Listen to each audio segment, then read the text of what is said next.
Hello everyone, Ian Doran here from the Wine Library, and we have a wonderful guest here. This is Luisa from Bruno Rocca in Barbaresca. Her father, Bruno Rocca, is a personal favorite producer of wine. They have been making exceptional wines now for quite some time. How long now? It's from 1978. 1978. That's a great vintage too for Barbaresco. And these wines have an unbelievable ability to age, good terroir characteristics, but really pure, great flavor. I think, everybody talks about Gaia and Giacosa, and I think these guys are almost as good, if not better, and easily come in way under those prices. But this is their entry-level wine. This is their Dolcetto di Alba, and I'm going to let Luisa talk a little bit about the property and about the wine. Yeah, so our property, it's really small. It's a family business. We made more or less 5,000 cases per year, and Dolcetto is one of the most smaller production. We don't make never more than 5,000 bottles for the Dolcetto wine. So it's family condition. There is Bruno, my father, and Francesco, my brother, who's working for the making. I mean, in the winery and in the vineyard, and I work in the office for the administration and public relation. So all the family are involved in the winery, and we are really focused on the research of the great terroir. So we are making quality, and we don't care about the quantity. So really focus on the perfect terroir, because we believe that the great wine come from the great terroir, and we are lucky because we live in a place where we are really wonderful terroir. So Dolcetto d'Alba, the vineyard are in a Barbaresco area. The name of the vineyard is Trifolera, where the name of the Dolcetto, that is Trifole. It's a beautiful soil. It's a limestone mixed with a little sand, and the average age it's between 45 and 48 years old. So it's a really great fruit.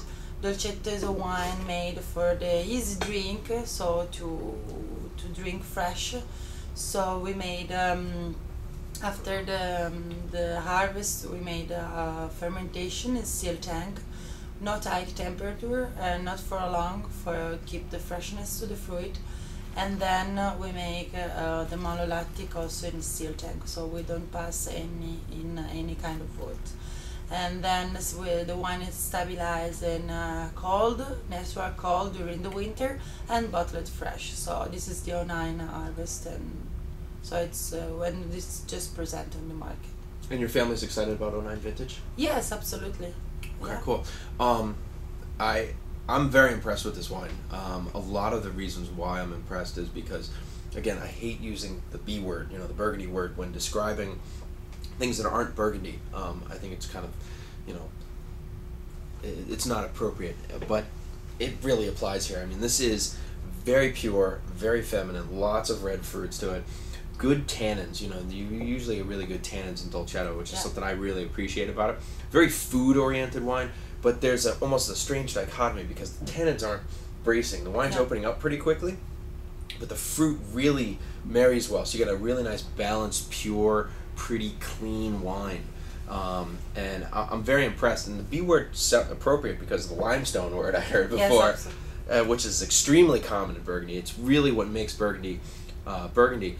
And then the sandy soils that's where you want to grow Dolcetto, really. I mean, Dogliani is a lot of sandy soils in Dogliani, although this is Alba, but that's what makes Dogliani such a great terroir, is all those sandy soils. Absolutely. So a more structured wine from the Dogliani area. And do you guys drink this at home? I mean, you only make a little over 400 cases, so... Yeah, no, I drink the Dolcetto from the others. Because you sell it all. Yeah, because it's also sold out always. Yeah. I mean, this So, is a tremendous example of Dolcetto, and I really appreciate the fineness of this. Sometimes they can be a little bit on the hefty side.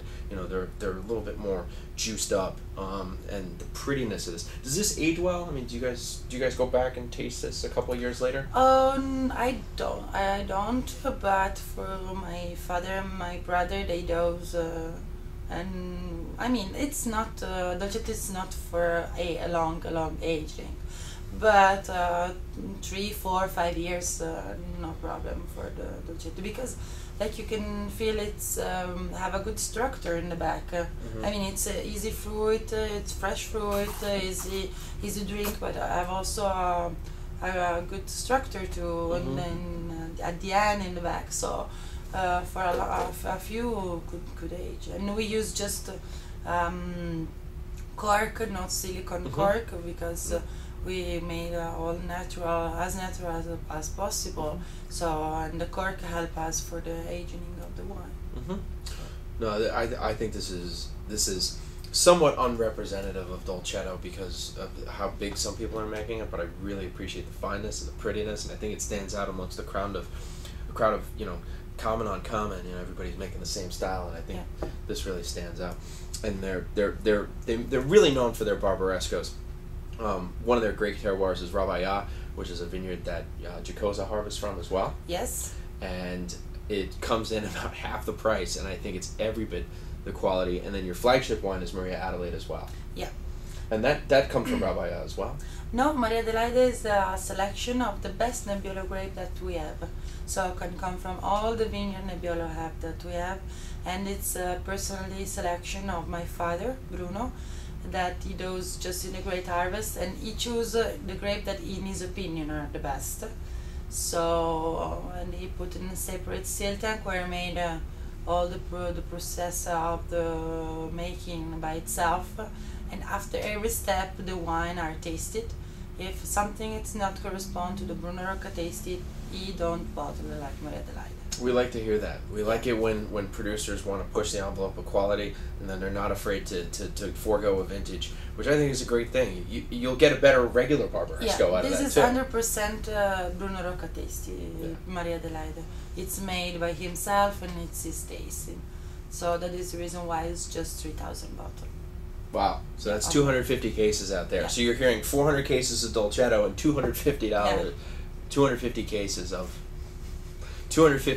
their reserve Barbaresco. So you're really seeing, you know, how serious these guys are about making sure that they only put the best bottles in the marketplace, and that's there for you. We'll see you next time. Thank you.